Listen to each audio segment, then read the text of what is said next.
À quoi on va en arriver? À ce que Kylian Mbappé boycotte l'équipe de France? Honnêtement, moi je le crois capable de faire quelque chose comme ça. L'équipe, j'espère que vous allez bien. Aujourd'hui, imaginez si ce qu'a dit Daniel Riolo sur RMC se réalise vraiment. Kylian Mbappé peut être futur capitaine des Bleus. On va en parler dans quelques secondes. Justement. Moi, j'imagine, et je l'imagine comme il l'a fait pour les contrats, comme il l'a fait dans son intervention avant-hier, moi, je l'imagine capable de boycotter les Bleus en disant « je ne joue pas pour l'équipe de France ». En plus, lui qui a eu tout le discours sur les valeurs, sur les contrats auxquels il ne voulait pas s'associer, dire je ne joue pas avec les Bleus tant que c'est lui le président, avec tout ce qu'il représente, moi je le crois capable de faire ça. C'est le sujet du moment, absolument tout le monde en parle. La Fédération Française de Football est dans la tourmente depuis la sortie inappropriée de Le Gret à propos de Zidane. Même si le juge n'avoue rien fait, le COMEX a décidé de le mettre en retrait. Problème, une mise en retrait n'est pas une démission, il y a encore du ménage à faire au sein de l'instance. Les magouilles, c'est pas prêt de s'arrêter comme le disait si bien Romain Molina récemment dans une vidéo. L'hypothèse où Mbappé se mettrait à boycotter l'équipe de France est assez folle, mais pas totalement. Alors je pense pas qu'on va en arriver là et je le souhaite pas d'ailleurs, mais ça a le mérite de m'avoir donné une idée de vidéo. Un peu comme la semaine dernière lorsque le président de la fédération algérienne a déclaré qu'Oussem Aouar va représenter l'Algérie. J'ai concocté une liste des joueurs qui ont boycotté leur équipe, que ce soit en sélection nationale d'une part et en club d'une autre. Il y a plein de raisons différentes et je trouvais intéressant de voir tout ça. Les amis, j'espère que la vidéo va vous plaire. Je compte sur vous d'avance pour lâcher votre meilleur pouce bleu, bien sûr. Merci à tous ceux qui le feront, vous êtes des gigaboss. Au passage, la Ligue 1 perd pas de temps. La 18e journée c'était mercredi, la 19e c'est déjà demain. Si vous voulez faire comme moi et tenter un ou plusieurs pronos, rendez-vous sur Betclic. Vous avez toujours jusqu'à 100 € remboursés sur le premier pari avec le code LEXCITY, remboursé en freebet s'il est perdant. On entre dans le vif du sujet désormais, l'équipe avec l'homme le plus concerné par les épisodes compliqués en sélection nationale. L'histoire est connue de tous, Benzema aura vécu une carrière internationale plutôt particulière et pour en faire une rétrospective, les choses ont commencé à mal tourner à partir de 2014. Il vient de jouer son dernier match de Coupe du Monde après un mondial convaincant malgré l'élimination en quart de finale face aux futurs champions du monde. Le 9 est appelé lors du rassemblement suivant mais ne le sera plus ensuite pendant 5 longues années des suites de l'affaire de chantage à la sextape de Valbuena. Deschamps le met à l'écart du groupe pour l'Euro 2016 et juste avant la compétition, Benzema réalise une interview pour le quotidien Marca qui accable le sélectionneur.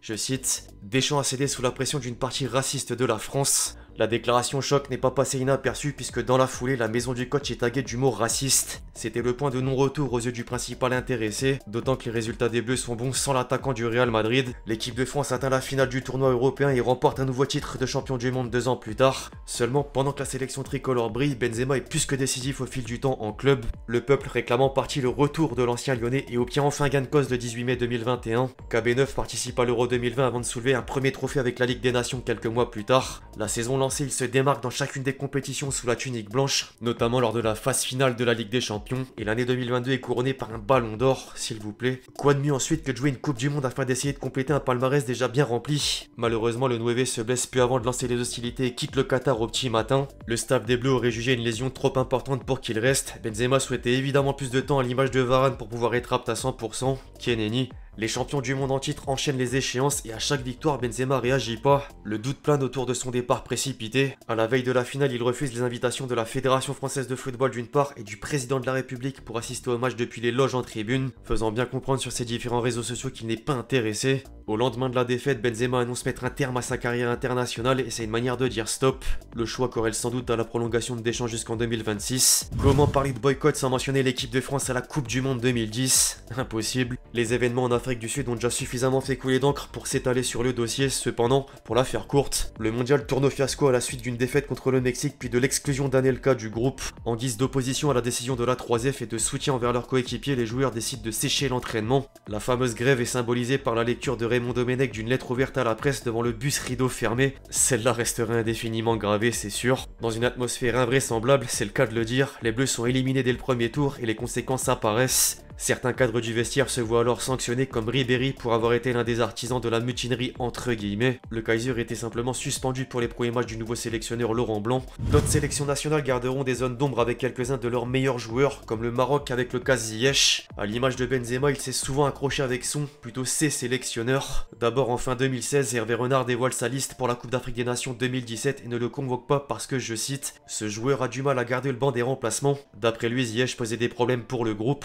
Le joueur est carrément banni des prochaines listes avant que le président de la fédération royale marocaine parvienne à réunir les deux hommes pour une réconciliation. Ensuite en 2021, autour de Vahid Halilhodžić, alors à la tête de l'équipe depuis 2019, il reprovoque une incompréhension chez les supporters marocains au moment de publier sa liste pour les qualifications à la Coupe du Monde. Ziyech n'est pas dedans et l'ancien entraîneur du FC Nantes le justifie par un manque de discipline lors des derniers rassemblements. L'attaquant ira jusqu'à annoncer sa retraite internationale le 8 février 2022 mais changera finalement d'avis après la nomination de Walid Regragui, sans aucun regret au vu du parcours au mondial. Bravo encore d'ailleurs. On pourrait penser que les désaccords entre joueurs et sélectionneurs sont uniquement récents ou en lien avec les nouvelles générations. Pourtant un certain Michael Laudrup rejoint la liste. La légende a participé à plusieurs championnats d'Europe des Nations en 84, 88 et 96 mais n'a pas joué l'Euro 92. Là encore à cause d'une mise en tente avec le sélectionneur. L'ironie du sort c'est que la sélection danoise a remporté le titre sans lui. Le Mexique a également dû se passer d'un élément majeur durant un certain temps pour une autre raison pour le coup. Carlos Vela avait démarré fort sous le maillot vert avec un titre de champion du monde des moins de 17 ans en 2005, puis une première sélection en A dès 2007. Pour autant 3 ans plus tard il va entamer une longue disette suite à une suspension de 6 mois pour avoir fait une fête non autorisée. En 2011 l'attaquant a la possibilité de revenir mais Arsenal refuse de le libérer pour la Gold Cup. En 2014 le principal concerné refuse personnellement de participer à la Coupe du Monde avec la sélection mexicaine avant de finalement revenir représenter son pays en 2018 pour le mondial en Russie. Au rayon des clubs, à présent il y a pas mal d'histoires à raconter par rapport aux formes de boycott. Pour en citer quelques-unes à la louche, l'exemple le plus récent concerne évidemment Ronaldo sur la fin Manchester United. Le Portugais avait de plus en plus de mal à accepter le choix d'Eric Ten Hag de le mettre sur le banc des remplaçants, au point où lorsque le coach lui a demandé d'entrer en jeu à quelques minutes du coup de sifflet final contre Tottenham, il a considéré la situation comme un manque de respect et s'est levé pour quitter le terrain. Personne n'a manqué l'épisode.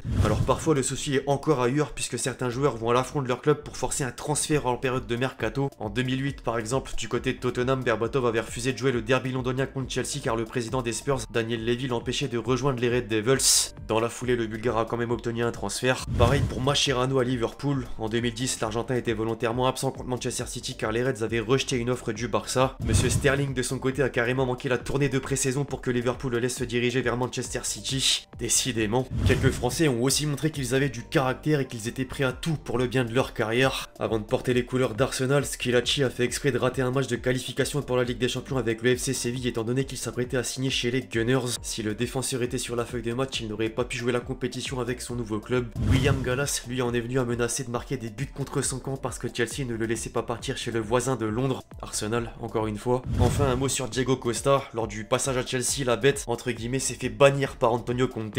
L'entraîneur italien avait en fait envoyé un SMS pour faire comprendre aux joueurs qu'il n'était pas dans ses plans la saison suivante. Il n'y a pas plus brutal. L'attaquant espagnol était alors resté en vacances au Brésil avant de retrouver l'Atlético Madrid au mois de janvier en 2018. Enfin bref, l'équipe c'est tout pour cette vidéo sur les joueurs ayant boycott leur équipe, que ce soit sélection nationale ou club. J'espère que vous l'avez kiffé, je compte sur vous si c'est le cas pour lâcher votre meilleur pouce bleu. N'hésitez pas à mentionner d'autres histoires dans les commentaires, il y en a tellement, j'en ai forcément oublié. D'ici là on se retrouve très vite sur la chaîne pour de nouvelles vidéos, c'était Lexti.